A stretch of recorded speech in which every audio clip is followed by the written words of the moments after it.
While tidying up the room, I accidentally discovered a hole in the wall. Out of curiosity, I tore away the wallpaper and was astonished to find a heavy iron door hidden within the wall. The door had a peculiar keyhole, which reminded me of two iron pieces I had previously discarded. I fitted the pieces together and successfully opened the door, only to find an empty room behind it. When my wife entered the room, the lights inside suddenly began to flicker. Assuming it was an electrical problem, I called in a repairman. The repairman examined the basement filled with wires but couldn't figure out where to start and hastily left. That evening, I entered the mysterious room alone. When I casually said, "I want a bottle of wine," the light suddenly went out and an unopened bottle appeared before me. The next day, when my wife entered the room again, it was already filled with various items. I excitedly showed her the exquisite paintings and explained the room's miraculous function. At first, my wife thought I was having a mental breakdown. After my persuasion, my wife tentatively said, "I want $1 million."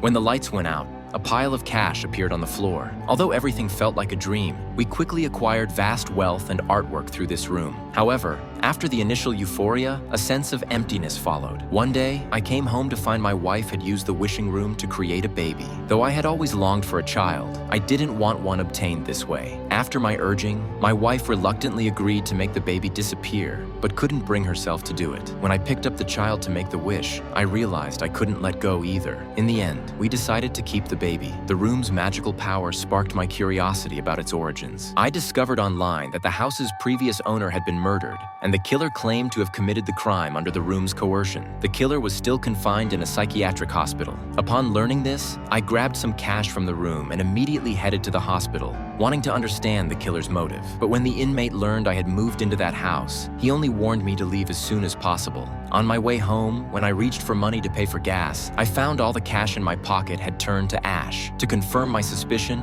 I rushed home, grabbed the bills from the floor, and threw them out the window. The next second, the crisp bills turned to ash. Then I placed a painting at the boundary between inside and outside the room. Soon, something eerie happened. The portion inside remained intact, while the part outside rapidly decayed. Facing this half-destroyed painting, I was determined to uncover the truth. I grabbed a hammer and frantically smashed the wall, only to be stunned by what I saw. The walls were densely packed with wires. I lifted the bedroom floorboards and found the same mass of wires underneath. While I was still in shock, I noticed my wife about to leave with our son. I frantically tried to stop her, but she insisted on opening the door and walking out. At that moment, the child outside began to cry. His tender face turned red, and his baby shoes rapidly deteriorated. Seeing this, I immediately ran to my wife and carried the child back inside. To our horror, the baby in our arms grew into a 7- or 8-year-old child in less than a minute.